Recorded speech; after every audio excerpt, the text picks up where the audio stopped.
Just Y'all Table Talks, episode 1. Episode 1. Episode 1, first one we've ever done.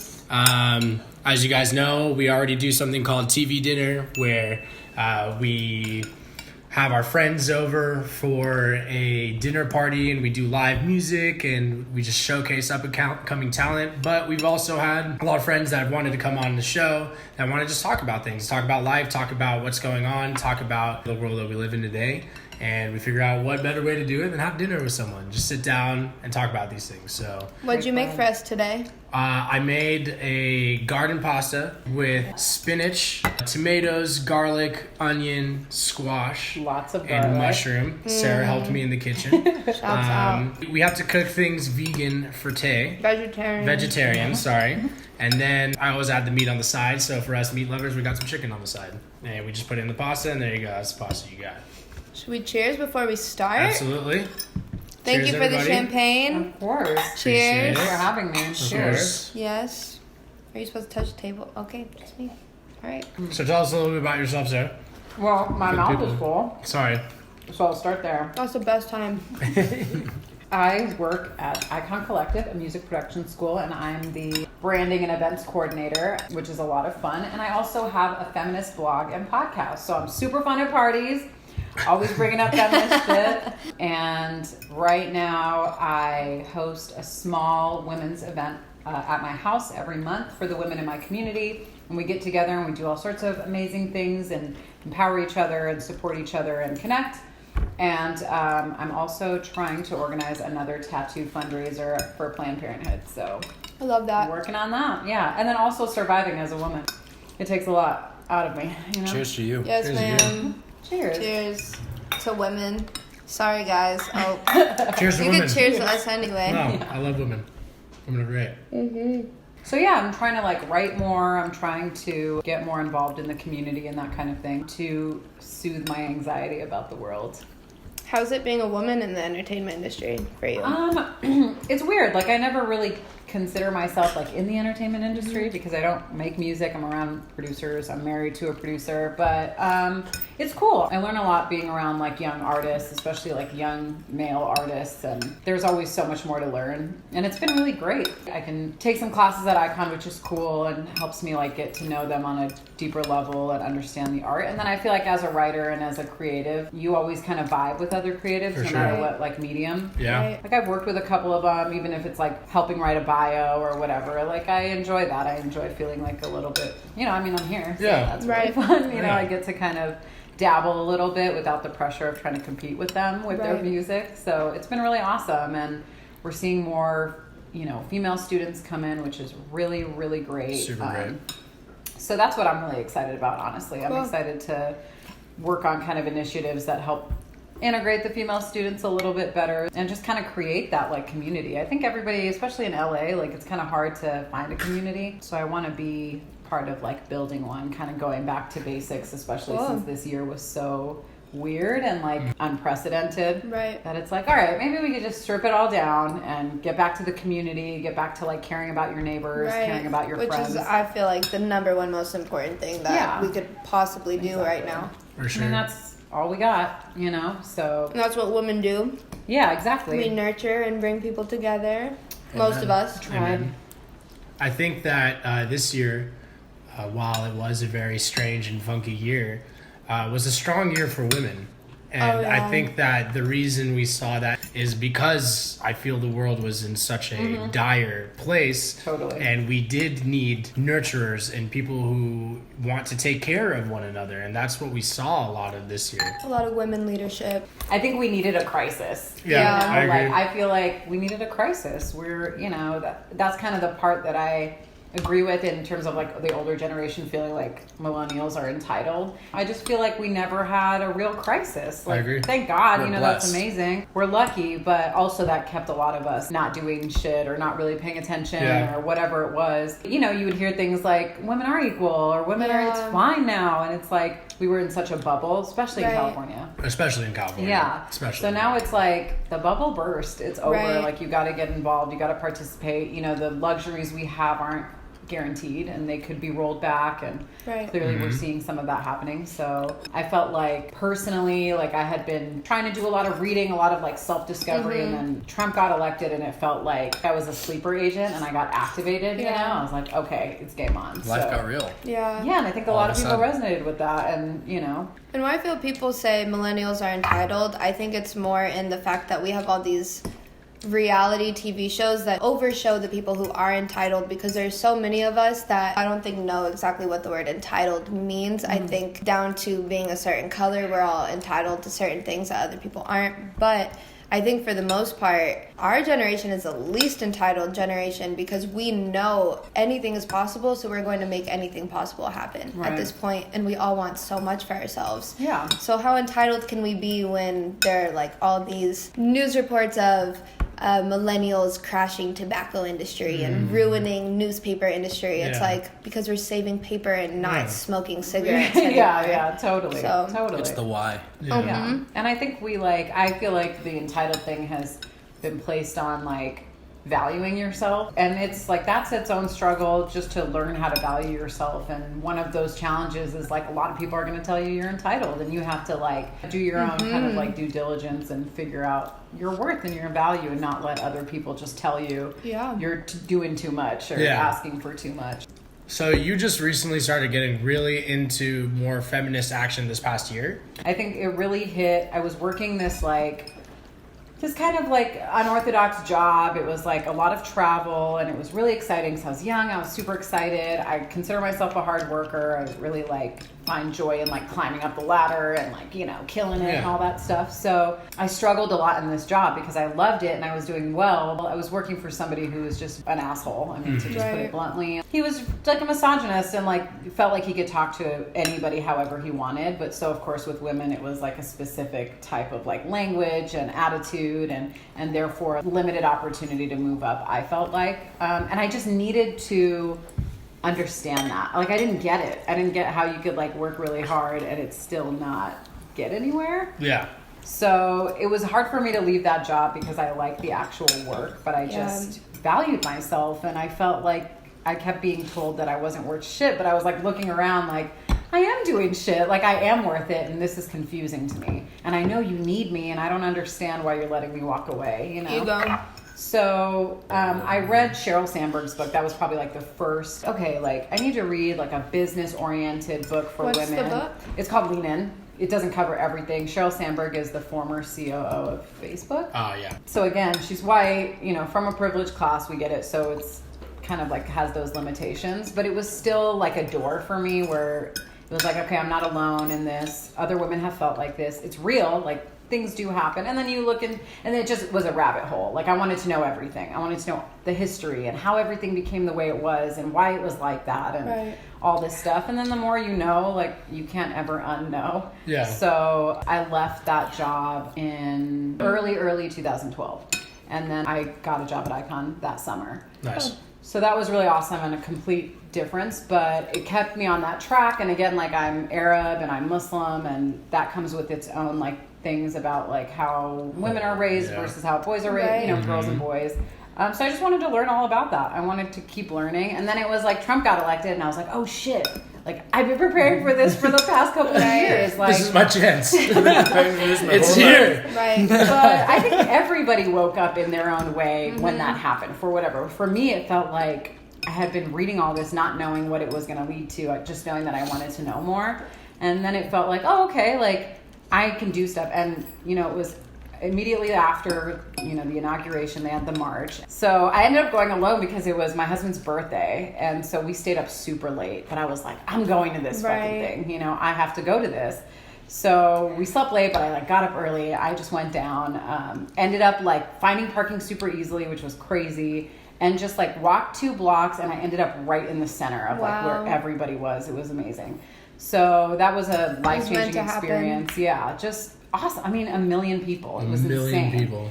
So after that, I like came home and I wanted like a girl power tattoo because I was like, you know, I want to like commemorate this. So I decided to see if a shop would do a fundraiser and just donate the proceeds to Planned Parenthood. because I've heard of shops doing like Friday the 13th flash days. Mm-hmm. And then it was amazing. We raised $27,000. There was 8 Wow. shops. Yeah, it was a real amazing turnout. 10 people at Icon where I work got tattooed. So like we all kind of like have this thing in common forever. Wow. I'm trying to integrate the ACLU, the Trevor Project, and also like designs that are not just girl power, you know, which was really fun. And there were a lot of guys that got tattooed and it was great.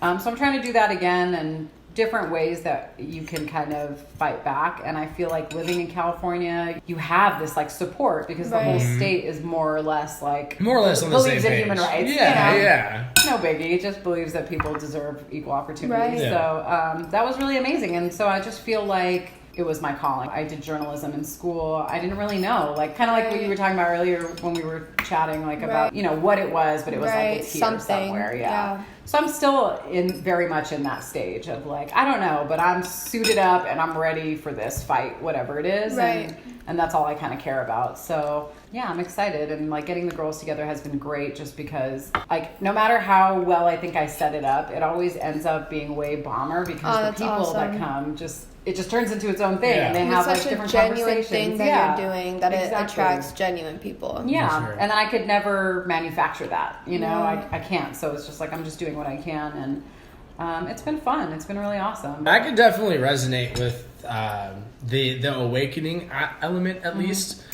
Because back in high school and stuff, I used to be like super freedom fighter. Like I'm Palestinian, so I was like always going to those rallies. Like I was always popping off on Facebook, like very much trying to raise that awareness, you know, whatever it was. And, you know, just as the years progressed, especially like, you know, under Obama, like things just kind of got better, I would say. Just overall, like the world wasn't in the place that it was. Accepting. And it was just kind of like, I didn't really have much to bitch about anymore. It was a little hopeful, you know? So I found myself not being that guy so much anymore. And so that's what I thought. And then the shit with Trump started to kind of unfold itself over the course of 2016. And at first I was hesitant because to say anything because I was like, I don't want to be that guy just like popping off about politics again. Right. I already did that.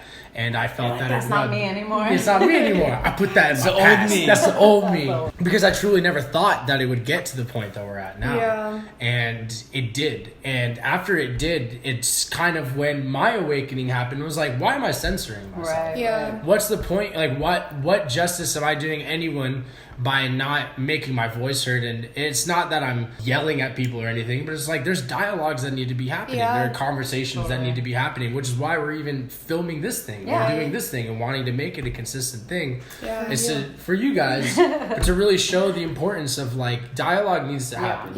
And you know, hopefully, like obviously this is our first couple ones, so we're gonna be bringing people on like you who I get along with and I know, and you know we know we're on the same page. But my hope is that further down the line, like we can bring people on with differing opinions and we can have just real conversations about it. Because food fights. Food fights. I think that like, you know, you were talking about like being Palestinian and stuff like that, and like that's such a big ask of yourself, you know, especially being younger or whatever. Like conflict in the Middle East is a huge thing to like try to advocate for or fight for or whatever. And like I think for most of us, even things that affect us, like I don't know enough or I'm gonna come off stupid or whatever. And I think like listening is an easy way to involve yourself without like feeling like you need to say something. Like you can start with listening and you know, for me the whole thing of like being Middle Eastern, like I had to separate myself and just acknowledge that like I'm Middle Eastern, I'm Muslim, but like I didn't grow up in Lebanon. I didn't grow up. So I can listen to Middle Eastern women talk about what they feel is important for their human rights, you know? I don't have their experience. I have to like lean on them for that kind of stuff. And then again, like it's like I can turn into like what's going on in my community. Like I live in Reseda and like my husband and I have been noticing that they've been like sweeping the homeless people like literally out of the city. It's a huge problem. I mean, it's huge. And you can literally see them sweep them out of one city and then like litter another city completely. And you know that has to do with like the income levels of whatever cities. And gentrification, baby. I have such a big problem with that because I've been doing some traveling over the last couple months, and everywhere I've gone there are no homeless people because they literally pay for low income housing, and then they also pay for people who would be homeless to clean up the streets, and they give them really simple, easy jobs. I didn't even see one trash can while I was in China the entire time. But if you dropped a piece of trash, you'd look over and someone would get up off of a stoop and go pick up your trash and go sit back down. Again, if money is an issue, like my cousin started this project where she would fill up these boxes with like deodorant and gift cards and like amazing stuff. Yeah, and just hand them out anytime she saw a homeless person. So there are other ways, and then on like a bigger level, that is the issue. It's like the problems are so complicated that they just rather like bandage it up, make sure that people who are rich and in power stay that way. And then everyone else, it's just like, fuck it. Exactly. Yeah, because like homelessness, some people are homeless because they have a drug problem or they're mentally, they don't have like health insurance and they have a mental illness, and everybody just treats them like shit, which is pretty fucked up. Because they're still people. I was talking to my husband about like androids, and like I watch like Westworld and stuff. I was like, I feel like if it got to that point, I would treat them like a person. Like even when I see those, like, have you guys seen that robot that's super stable, so they keep trying to push him over and he keeps like balancing himself out? No. It's really sad. It's really bizarre, but like even when it looks like a robot, you're like, oh my God, stop pushing him. It's really psychologically fucked up. Yeah. But I feel like I'd rather be weirdly more compassionate than like weirdly not compassionate. Oh, totally. Were you the one that told me to watch Chappie? No. Somebody, I don't know who it was. love Whoever that. you are out there who told me to watch Chappie, it was Shout out. the same director, I guess, as District 9. But it has like a weird sense of humor, and it's pretty cool. It's pretty cool. It's a cool movie. It's cool. I enjoyed it. But I love him. Like Yeah, I would Chappie's never, the homie. when they saw his arm off, like Yeah. I was gonna cry. And it's just a fucking robot. But so yeah, I decided that like if we ever got to that point, like Westworld / consciousness in a robot, it'd be like, all right, fuck it, just give them rights, just do it. Who Which cares? actually, there is the very first robot citizen Sophie. in America. Sophie, yeah. I saw her video today, and I was like, we're not there yet. No, we're not even there close. yet. I'm not We're worried not, about it. but When it starts why- walking and just having a full-on conversation, and then it gets all crazy and shit, that's when shit's really gonna hit the It fan. didn't seem like, I think consciousness is easy to portray, obviously, in Right. movies, but like when you look at her, you're like, this. Yeah. It's a It's robot. not. Yeah. It's a robot. It has. She's bald with like a metal skull. It's like Yeah. an Echo. You're a robot. An Yeah. Amazon She's Echo like Alexa inside in of like her. a model. Yeah, exactly. She's Alexa on a robot's body. Yeah, they've turned Alexa into a walking sure. thing. Exactly. They gave her a face. That's it. And whatever. Go. I don't want to go too off track, but here we go. I saw this thing of this girl who had this was sexually attracted to roller coasters. Oh yeah, I've seen that too. That's weird. Like that's when there's truly every kind of person out there. Like this video, there was a video of her. She was like hugging the roller coaster, licking the How roller do you hug a coaster. roller coaster? It was like one of the legs. She was just like, just Aren't like they like breathing fenced heavy. off? Like There's like Yeah, I don't only know one how reason she's, like- that it would would. Six Flags. They don't let you touch them. Yeah, I don't know. She's just out For here that reason. like loving the. I'll show The it to you feminist later. in me is like, when all men are trash, you look for other things. That's what. That's. look I for was like the inanimate only objects. thing that I could think of that would make sense She's for. like, fuck this whole man Exactly. thing. I could just fuck this roller coaster. All men are the same. I'm gonna fuck Think this about roller it. coaster. Roller coaster, exhilarating. That's what I'm Listens saying. to you when you scream. This was fun. Yeah, thank you for coming on. I know Is you there- didn't get to eat too much. It's all right. She's Busy busy being talking. the My little- interviewer. Talking about My sex little toys, jokey roller thing. coasters. You know what I'm saying Your politics. stomach's only Feminism. this big, you guys. Plenty. It's not true. I ate the whole Is- thing, and I could go for more. Is there anything that you wanna close out with? Anything you wanna say? Oh wow, that's pressure. Well, if you look, if you see the tattoo fundraiser, please come out. Yeah, We're what's your aiming blog for called? February. It's called Kiss My Angelus. My blog, Angelus, like Los Angeles, not angels, not angles, Angelus. I have a couple podcasts up, a couple poems. If you're interested, if you're in Southern California, you're female, and you are looking for a community, just reach out. It's kind of low key, but we're doing our thing, and we're trying to organize more. So. And that's where else pretty can we much it. find you? Everywhere, all over the internet. Just Kiss My Angelus. kissmyangelus.com, and also on Twitter, the Sleepy Bandit, which is my nickname. Available on all digital platforms. All digital platforms. You know how to find me, please. And for you future Icon students who might be watching Oh, this, if you are interacting with the Icon socials, you're talking to Sarah. yes. Fun fact. Although everybody thinks I'm a guy. Everyone thinks she's a dude. Icon is represented by a woman, and the Icon. Icon page is a woman. Yes. So, fun fact. There Yes. you go. So, So don't DM her, say, dude, check out my new hot track. You can. I won't check it out. But You can. Yeah, I'll send you a gift back. I'm a good gift selector. So thank you guys. Thank you for coming on. Thank you. amazing. I Yeah. appreciate you. Remember to like, subscribe, and share. Yep. Follow Tastebreakers. Follow at Taylor Edgen. Had to give myself the plug because Of course. we were gonna forget if we didn't do that. So shout out to women for Yes. Shout out women. memory. Shout out women. Taylor organized this whole thing. Cheers. Cheers. I know. I was like, All of it. Here we go. cheers. All in. I Good finished my job, y'all. champagne because y'all made